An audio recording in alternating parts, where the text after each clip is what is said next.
السلام علیکم ورحمۃ اللہ وبرکاتہ۔ کیا آپ قرض کے اندر مبتلا ہے یا آپ کو ٹینشن ہے یا آپ کسی غم یا کسی پریشانی میں ہے یا آپ سخت اور شدید تکلیف میں مبتلا ہے اور سخت پریشانیوں سے آپ گزر رہے ہیں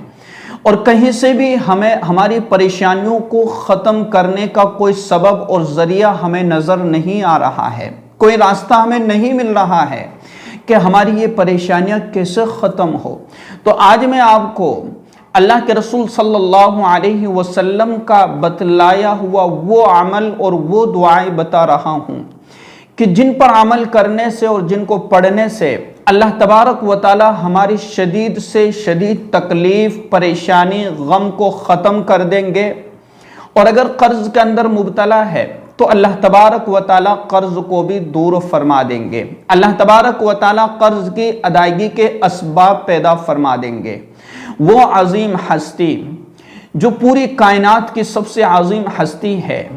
وہ اللہ کے رسول صلی اللہ علیہ وسلم جنہوں نے سخت مصیبت اور تکلیف کے اندر ان دعاؤں کے پڑھنے کا اہتمام کیا ہے، تو ہم کیوں نہ اہتمام کریں۔ میں آپ کو 4 سے 5 دعائیں بتلاؤں گا، ان دعاؤں کے پڑھنے کا اہتمام کرنا ہے، اللہ تبارک و تعالی اسباب پیدا فرما دے گا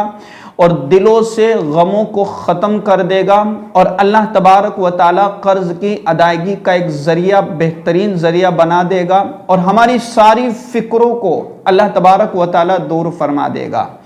دیکھیں، اللہ کے رسول صلی اللہ علیہ وسلم نے ایک دعا تو یہ بتلائی، اللہم انی اعوذ بک من الہم والحزن والعجز والکسل والجبن والبخل وضلع الدین وغلبۃ الرجال۔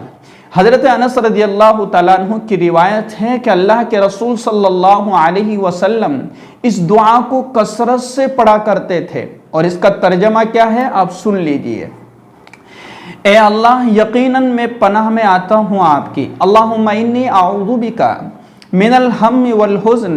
پریشانی اور غم سے، والعجز والکسل، عاجز ہو جانے اور کاہلی سے، والجبن والبخل، اور بزدلی سے اور بخل سے، اور وضلع الدین وغلبۃ الرجال، اور قرض کے بوجھ سے اور لوگوں کے تسلط سے۔ کتنی بہترین اور کتنی زبردست دعا ہے کہ یہ اللہ کی پناہ میں آتا ہے۔ کس سے؟ بخل سے، بزدلی سے، اور کس سے؟ قرض کے بوجھ سے، اور اسی طریقے سے لوگوں کے تسلط سے، لوگوں کے لیے نشانہ بننے سے، یہ اللہ تبارک و تعالیٰ کی پناہ میں آ رہا ہے۔ کتنی بہترین دعا بتلائی ہمیں۔ اور دوسری دعا، اللہ کے رسول صلی اللہ علیہ وسلم نے ارشاد فرمایا، حضرت ابو درداء رضی اللہ تعالیٰ عنہ کی روایت ہے، فرمایا کہ جس نے حسبی اللہ لا الہ الا ہو علیہ توکلت وہو رب العرش العظیم، یہ دعا جس شخص نے صبح اور شام 7 مرتبہ پڑھ لی، یعنی جس شخص نے صبح اور شام 7 مرتبہ یہ دعا پڑھنے کا اہتمام کرتا ہے، تو اللہ تبارک و تعالیٰ اس شخص کے لیے ساری پریشانیوں سے جو ہے اس کے لیے کافی ہو جاتا ہے، یعنی اللہ تبارک و تعالیٰ اس کی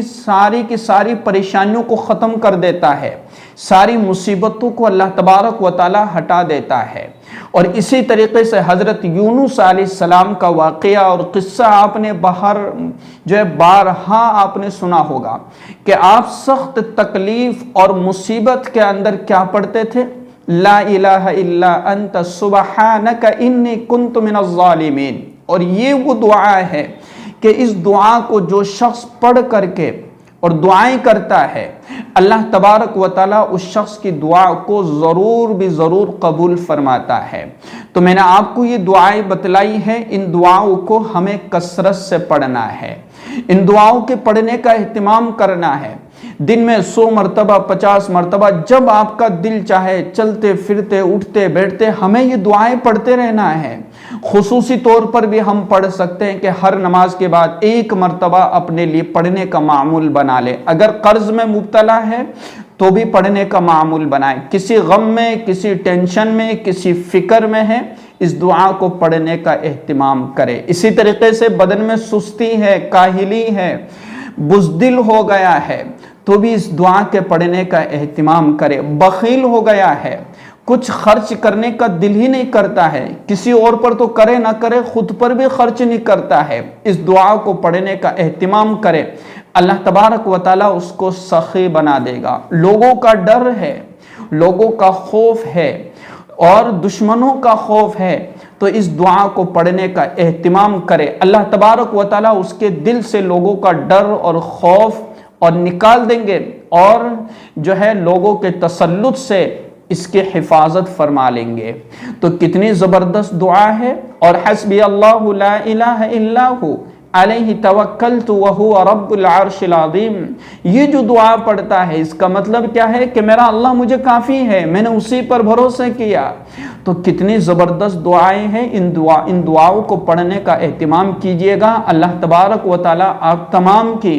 تمام پریشانیوں کو ختم فرمائے، اللہ تبارک و تعالیٰ آپ کے قرض کو دور فرمائے۔ السلام علیکم ورحمۃ اللہ وبرکاتہ۔